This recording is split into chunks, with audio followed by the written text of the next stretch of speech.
Olá, eu me chamo Marco Olá, me chamo Rayane, e você está no Lavorato. em voz alta. E hoje nós estamos com uma convidada muito especial, a neuropsicóloga Flávia Lima. Eu queria te dar as boas-vindas, doutora Flávia, e eu quero saber de você. O que que te levou a ir primeiramente para psicologia? Então, gente, é uma longa história.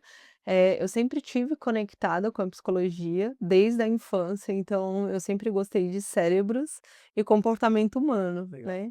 No entanto que minha primeira abordagem é a análise comportamental, né, porque o comportamento humano ele é instigante, ele é muito Muito, né? interessante, né.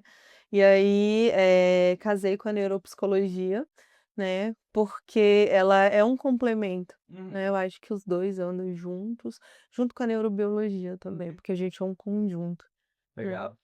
E o que que te levou a ir para o autismo? Então, desde do meu curso, né, de psicologia, eu tive acesso a um programa chamado Uma Sinfonia Diferente, Hum. né, que é um programa com crianças autistas, de musicoterapia, onde, se trabalhava ali não só a musicoterapia, mas as habilidades sociais. Então, Uhum. assim, eu comecei, sendo voluntária nesse lugar, dentro ainda na época da faculdade, né, porque é um programa diferente. E aí no meio disso tudo, o que que aconteceu? A Carol teve uma ideia, que é a fundadora do projeto, né, da gente mapear a quantidade de pessoas autistas que tinha no país. E aí a Uau! gente começou com um projeto piloto aqui em Brasília, e aí a gente lançou o mapa Autismo Brasil, e aí a gente começou a pesquisar, né. E aí a gente entrou nesse contexto, e aí foi assim, gente, eu fui me inserindo e me apaixonando, e agora eu não sei fazer outra coisa. Eu adoro mesmo, trabalhar com pessoas autistas, é um público muito instigante, e é um espectro, né, cheio de diversidades. Acho Sim, que é é muito isso. interessante trabalhar com Hoje em dia você está trabalhando com todas as faixas etárias ou tem alguma específica? Não, eu trabalho com adultos, geralmente adolescentes e adultos, TDAH e Uhum. autista. Hoje em dia não está tendo, por enquanto ainda, né, não tem pelo menos eu acredito que ainda não tenha na clínica, né. Pessoas Uhum. idosas com autismo ou já surgiu, assim, já começou a Gente, pois é. É um lugar interessante, né. Até na pesquisa que a gente fez, que foi lançada agora, a gente percebe que é como se os autistas estivessem sumindo no espaço-tempo, né. Na infância tem bastante, aí chega na vida adulta, diminui, e na velhice é como se evaporasse, mas não funciona assim, eles continuam lá, né. Só que existem poucos profissionais, poucos programas, poucos locais de atendimento, e essas pessoas acabam, de alguma maneira, abandonando o tera processo terapêutico, né, deixando de lado, mas eles estão lá, eles continuam, eh, uhum. né, E nesse hoje em dia o seu público, ele, pelo que eu entendi, você, no off, né, você Aham, trabalha mais com mulheres autistas ou ou você trabalha com os 2 só que você tem um carinho a mais pelo tema mulheres aham. autistas? Então, o meu público independe do gênero, e aí quando chega ali na reforma do DSM, as mulheres elas começam a se enquadrar dentro do espectro. Até aí não tinha esse ponto de vista para ter o diagnóstico, não tinha um estudo. E eu tô tentando achar a palavra para linkar isso. Entendi. E é exatamente, assim, pelo que eu vi o raso eu sou bem superficial, né, mas Uhum. assim, eh o diagnóstico de autismo, ele foi baseado no gênero masculino, né. Isso. E como você falou, tem um espectro, então, assim, as mulheres foram colocadas um pouco, à margem. Sim. No entanto, tinha até um estereótipo, né, tinha uma propaganda que saía na Globo da criança, fazendo, gesticulando, assim, e tinha todo um estereótipo, ele tinha que deixar os carrinhos, enfileirado. Hum. enfileirados, né, tinha que balançar, tinha que bater, ser mais nervoso. Só que, isso se quebra, né, se rompe, porque aí a gente já está falando de um nível de suporte 3, com outras comorbidades, então é realmente um estereótipo. E aí quando existe a reforma do DSM, a gente percebe o espectro, né, e aí percebe que o autismo, ele tá mais presente do que o que a gente imagina. E aí começam os novos estudos. E aí, diante dos novos estudos, a gente começa aí a pescagem, encontrar, né, perceber o autismo na mulher. E aí, geralmente, é aquela mulher que é chamada de sensível demais, de exagerada, ou é aquela pessoa introvertida, tímida, mas tudo bem pro perfil feminino. A mulher é para ser mais retraída, né, e aí começa a se identificar os masks, né, os mascaramentos sociais, e aí a mulher ela começa a aparecer também dentro do diagnóstico. Principalmente na questão da imitação, né, eu já vi que Isso. muitas mulheres diagnosticadas com autismo, ela, imita as outras mulheres, né. Sim, exatamente. Tem a condição, da mulher ficar treinando o que vai falar para chegar num ambiente, e aí tem aquele roteiro. E aí uma coisa muito engraçada e que eu ouço muito em clínica, né, claro que você não tem como ter uma prévia exata do roteiro, e aí quebra o roteiro, e aí a pessoa desregula. E aí vem um cansaço social, ansiedade social, né, o medo de expressar, de falar uma coisa errada, ser julgada, né, de ser considerada ser mal vista, acho que E nesse tem lugar. muitas pessoas também, né, que pensam que a desregulação é só, ai, gritar, né, essas coisas, Não. mas tem outras coisas também, né. Sim, a desregulação ela vem dentro mesmo de uma ansiedade social, onde vem sudorese, palpitação, né, respiração ofegante, vontade de sair correndo e de ser retirado do lugar, ou uma baixa, né, de energia, de repente uma dissociação, começa a olhar para um ponto específico e foge dali do Da ambiente, realidade, né. da realidade. Tudo isso, pode ser uma desregulação. Sim, e doutora, e na infância da mulher, assim, também é bem difícil diagnosticar, né? É. É bem difícil, porque pelas questões sociais, né, a menina, quando chega ali o comportamento, é imperceptível, porque é normal para a menina, né. Quando que vai conseguir perceber mais na infância? Quando vem com altas habilidades, né, junto com altas habilidades, ou quando é sensível demais, né. Existe até um grupo, eu não conhecia, que é mães de crianças sensíveis demais. E aí, com o passar do tempo, foram descobrindo, as mães foram ficando curiosas, né, e tudo, e aí iam fazer o diagnóstico e a criança era diagnosticada. Foi Uhum. diagnosticada dentro do espectro. Ah, interessante. E aí, quando tem, assim, essa dificuldade de autorregulação, né, aquela criança que chora mais na escola, que aconteceu uma coisinha, e aí ela entra num estado de choro que é aumentado, não consegue, reter, quando se machuca ou quando, ela já está numa idade que ela consegue entender consequências, sim ou não, que ela é muito rígida. Então, assim, se você promete uma coisa e não cumpre, você mentiu para ela, e aí eles começam a perceber essa diferença, e aí mas é muito perspicaz, assim, é muito sutil. É. Uhum. E a verbalização também é um ponto, né, de uma criança não verbal também. Ah, sim, a demora na fala, mas Acho que aí é mais entra fácil de sim, identificar, né. Identificar, né. sim, mas se a gente dentro do espectro feminino, é assim, é mais difícil acontecer, né, é mais comum no menino, né, no gênero masculino, do que no feminino. Essa questão da não Da verbalização. da não verbalização. Pode acontecer? Obviamente, claro, é um Uhum. espectro e Sim, vai reagir de diferentes formas em cada pessoa, é muito único, mas é mais comum no menino do que na menina. Entendi. interessante. Geralmente o menino fala mais. Sim, para. É.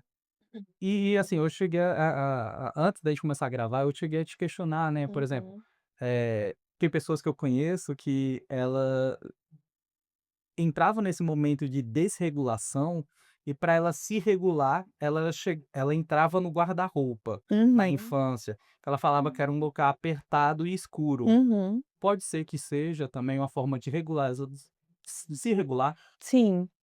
sim. É comum, É então, muito assim. comum, aham. E aí cada pessoa vai ter uma forma de autorregulação. E aí pode ser entrando no guarda-roupa, pode ser ficando em posição fetal lá deitadinho e não querer o toque, porque às vezes o toque dói, Uhum. incomoda. Escuto muito falar: "Ah, sinto uma dormência", ou "Sinto dor real no toque", né. Então, eu escolho ficar deitadinha ali, por 30 minutinhos em posição fetal. Ou coloca o fone, se afasta um pouquinho, ou vai para só uma sala mais escura, com menos estímulo, e aí fica ali quietinho. Geralmente procura lugares que tem pouco estímulo. Quanto menos estímulo, mais fácil se autorregular. Quanto mais estímulo, mais desregulação. Aí vem mais agitação, né. Isso. O pessoal se baseou no DSM, nas características Uhum. masculinas, Sim. sendo que não é a mesma coisa para o feminino.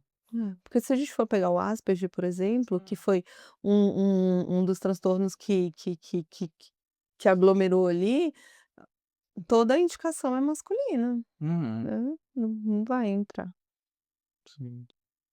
Hum. E como que é assim, o me descobri autista na fase Uhum. adulta, e agora? O que que eu posso fazer? O que que eu É, tenho que fazer, né. É. né. Gente, é um lugar muito interessante, porque geralmente a pessoa entra em estado de luto. Por mais que explique ali toda a vivência, né, toda a infância, adolescência, mas é como se fosse ou um encontro de uma nova identidade ou a perda de uma identidade, né.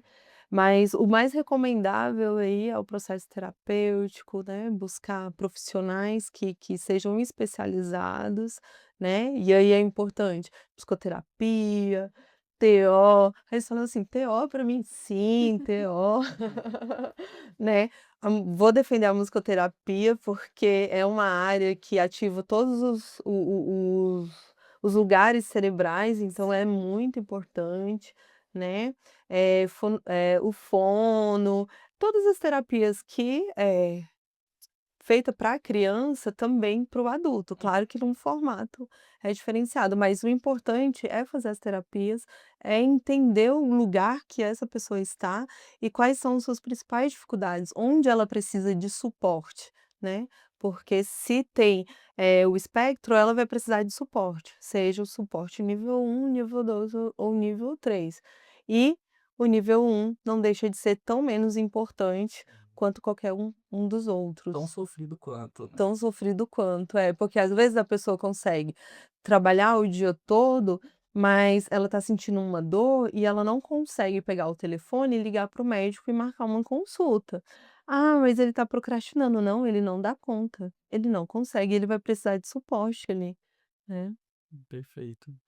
E assim, eu não sei como que tá a sua clientela, né, mas eu tenho Uhum. pacientes também que estão se descobrindo autista agora na fase adulta, e alguns até namoram, e eles Uhum. trazem um ponto de que os namorados falam assim: "Depois que você descobriu que o autismo, você tá mais autista". Aham. E na verdade é muito isso, eu acho que, às vezes, quando a pessoa descobre o autismo, ela só deixa, o masking de lado e fala assim: "Isso sou eu". É, exatamente.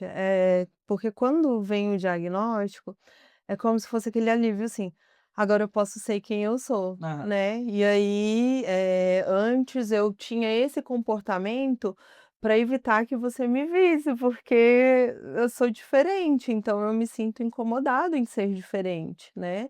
E aí eu quero que você goste de mim, até porque eu tô me esforçando muito para que você faça isso. Uhum. E aí, quando vem o diagnóstico, vira a chavinha e a pessoa fala assim: "Não, eu vou precisar me respeitar", né, porque todo esse esforço que eu tô fazendo tá muito cansativo, né. Eu tô me desgastando muito, então eu chego em casa, às vezes, eu só deito na cama e quero dormir, eu não consigo reagir para outras coisas, para algumas necessidades básicas, tipo chegar e tomar banho. Às vezes, eu me desgastei tanto tentando ser adequado para você, que eu não vou conseguir fazer o mínimo por mim, e agora eu posso fazer o mínimo por mim. Acho Uhum. que entra muito nesse lugar. E muitas pessoas têm essa questão de: "Eu gastei toda a minha energia fazendo masking para ser aceito socialmente, Uhum. E é como você disse, né, olha pra pessoa, às vezes imita o comportamento, Uhum. e tem esse sentimento desde a infância de, eh, eu não sou igual a eles, Hã. eu tô realmente eu Sim, só tô imitando, mas eu não sou igual, tem alguma coisa de diferente que eu. sim. E aí vem muitas emoções aí, né, porque vem a culpa, A Isso. né. frustração também, né. Sim. Uhum. E aí, pensa gente, quanta energia gasta nesse cérebro. Sim, e é exatamente como você falou, de ficar pensando em cada imagina você que tá aí assistindo, você vai sair, aí você cria um roteiro e cria o plano B, plano plano C, plano D, plano Uhum. E, plano F. "Ah não, mas se a pessoa falar isso, eu respondo isso ou isso. Mas É. aí se eu responder isso, eu respondo isso, isso". E Então assim, é uma loucura, assim, a cabeça da e pessoa. quando sai da rotina? E E quando quando o sai do planejado é roteiro quebrado? Exatamente. É é. Quando ela complicado. planejou tudo, fez tudo certinho e mesmo assim teve alguma coisa que fugiu do controle dela, ó. Aham. E aí geralmente, claro, né, não é uma regra, mas aí, às vezes a pessoa não consegue dar continuidade na conversa. E aí fica ali se cobrando, né, "Ah, mas eu poderia ter falado tal coisa. Ah, mas isso que eu falei ficou parecendo grosseiro. Ah não, mas se eu tivesse falado desse jeito aqui", e aí vem a ansiedade, Uhum. né. Nossa, É. e é exatamente isso. Eu acho que um dos sentimentos que eu mais escuto é o sentimento de culpa, de: Hã. "Olha só o que que eu fiz, por que que eu sou assim?", Uhum. e fica nesse movimento de Sim. ou então gastou toda a energia fazendo mask, não consigo gastar energia comigo mesma. "Nossa, olha só, eu deveria estar estudando, por que que a pessoa consegue trabalhar e estudar e eu não consigo?". Sim, E né. fica nesse sentimento de E culpa. nos relacionamentos afetivos também, né. Às vezes, dentro da rigidez cognitiva, ela por exemplo, o exemplo lá que eu dei na infância, né, você faz uma promessa, e aí, houve ali um contratempo, você esqueceu e aí você rompe ali o que foi prometido. Só que você não dá uma explicação antecipada. Uhum. E aqui aquela pessoa entra numa rigidez cognitiva, "Você mentiu pra mim", né. E aí, você não acha que foi tão grave, mas tá sendo grave para aquela mente, para aquele cérebro, aquela pessoa ela tá sofrendo e é um Muito. sofrimento real, né. Uhum. E você que era a pessoa de confiança, tem uma rachadura. Só que aí, ok, né, a gente tá falando, num formato externo. Quando essa pessoa vem pra terapia, ela fica se questionando, Hum. né. Por que que não dá conta, por que que é tão severa, por que, né. Olha o peso. Doutora, você comentou, né, sobre a importância de fazer a terapia ocupacional, né. Hum. Eu imagino, né, que é mais voltado, assim, à questão, né, da vida diária ali, né, das AVDs. Conta um pouco pra gente o que você vê, assim, o que que você passa para os seus pacientes na questão comportamental. Uhum. Então, o que que acontece, o adulto com diagnóstico tardio, a gente entende que ele vai ser um adulto que ele nunca passou pelas terapias, né. Então, muitas vezes ele não consegue identificar as coisas, que seriam comuns do dia a dia, né. Por exemplo, o horário de comer, né, e esquece de comer, esquece que tem que comer, esquece que sentiu fome ou que está sentindo fome, né. De repente até é envolvido com hiperfoco, Hum. né, porque muitos deles conseguem ficar ali 16 horas desenvolvendo hiperfoco e não fazem mais nada, inclusive não vão ao banheiro, não bebe água, não se alimentam, não atendem telefone, não respondem o WhatsApp. Realmente eles, se encapsulam no seu próprio mundo, né. Como outras questões, né, como questões de até de higiene mesmo ali, de entender que ao chegar da academia, por exemplo, precisa ir direto tomar um banho, porque a academia é um local que tem muita, de Sujeira, suor. é, todas essas coisas, né. Então entra muito nesse lado de decisão, do que vai fazer, do alimento, de conseguir, ter uma rotina, É, de escovar os dentro da dentes rotina. também, né, Isso, usar o uma rotina. talheres. Ah, muito interessante. Em relação à nutrição também, né, comportamental, Hum. o que que você vê, assim, dos autistas na fase adulta? Uhum.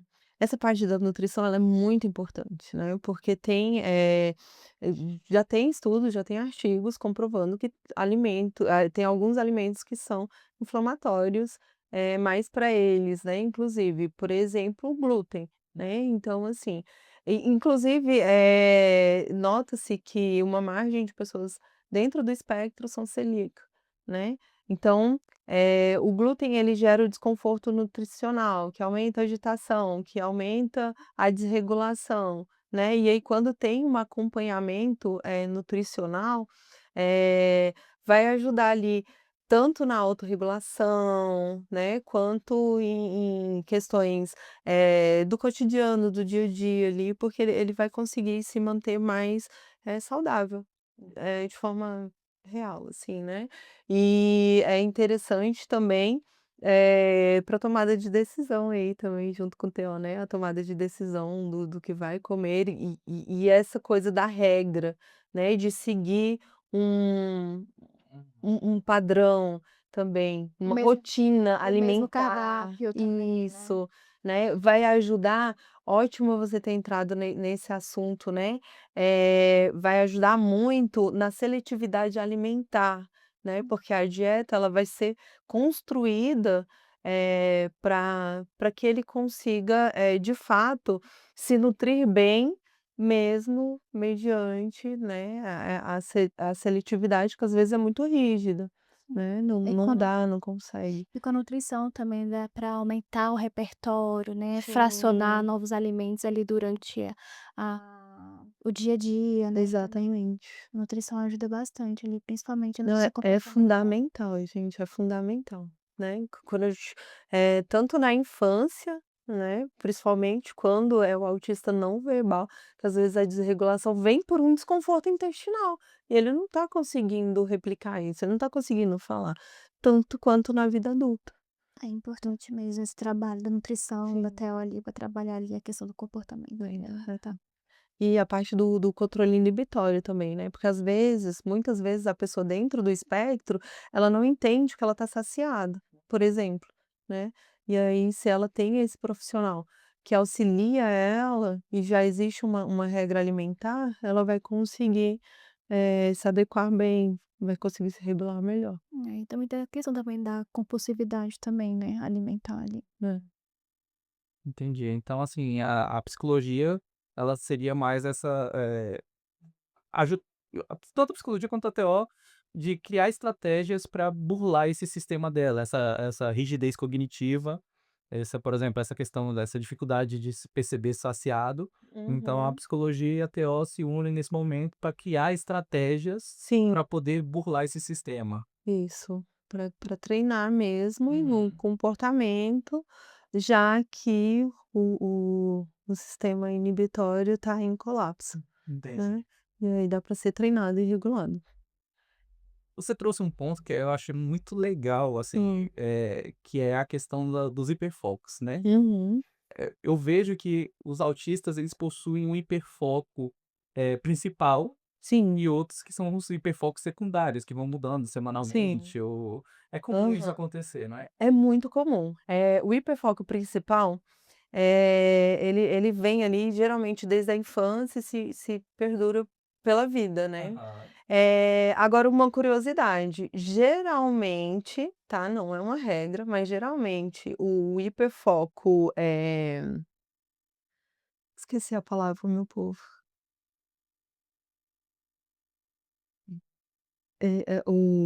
O variável que Intermitente, variável. eu acho que intermitente, né. Então, o hiperfoco intermitente, ele vai estar mais associado ao TDAH do que ao autismo. E o autista com TDAH vai ter mais probabilidade de ter ele, do que o autista sem o TDAH. Geralmente o autista com TDAH, ele vai ter aquele hiperfoco permanente, né. Uhum. Eh, e aí é aquilo mesmo, assim, eu posso gostar de outras coisas, eu posso me interessar por outras coisas, mas o meu hiperfoco principal é esse. E aí um exemplo muito comum, assim, por exemplo, RPG. E aí a pessoa é adulto e vai e o RPG ele ainda continua e ele sabe tudo e ele consegue mestrar e ele consegue definir, se você começar a conversar com ele sobre isso, ele vai conversar e vai saber falar muito e vai querer falar muito sobre aquelas coisas. E tem sobre tem hiperfoco sobre, baleias, por exemplo, é muito comum, né, Dinossauro. baleia, pinguim, dinossauro, e aí varia, né, vai de pessoa para pessoa. Entendi. Tem uma pessoa uma pessoa que ela tem um foco Hum. muito grande em Hum. reinados. Aham, Então, assim, é muito inclusive já viajou pra Inglaterra, aham, tem um canal que eu nem sabia que esse canal existia, aham. que é um canal que só mostra sobre reinos. Hã. Eu nem sabia que a Espanha tinha rei, que a Espanha era monarquia, que tem rei na Espanha. Aham. Eu achei que só tinha na Inglaterra, mas É incrível, realmente, eles aprofundam e descobrem coisas e discursos sobre isso, Uhum. e Então, vão a fundo, é. que, assim, é só uma curiosidade, é muito comum o autista, se envolver mais com RPG do que porque é algo é bem complexo, né, e exige e aí tudo que ele não consegue fazer socialmente, ele integra dentro do RPG. Nossa. E E ele aí entra eu mesmo. e eu fico assim: "Mas se o seu personagem fez isso, tá, o seu personagem fez, como é que você pode trazer isso para o seu dia a dia?". Aí pronto, buga. Só que ele trouxe toda a resposta do negócio. Ele deu conta, ele desenvolveu, ele resolveu, ele solucionou, ele foi criativo, ele foi incrível. Aí na hora que traz para o dia a dia, Ah, colapso total, pane no sistema. uhum. Então eu quero agradecer aqui a presença da doutora Flávia Lima. E a gente trouxe também um presente, né? Inclusive, Legal. Ai gente, muito obrigada. eu espero que você abra Já pra gostei. mostrar ao público. Vou abrir. Minha cor favorita é laranja. Não, aí eu vou te decepcionar muito. Não, aqui na fitinha. É uma caneca do nosso podcast. Ai gente, é a minha caneca favorita, não me decepcionou.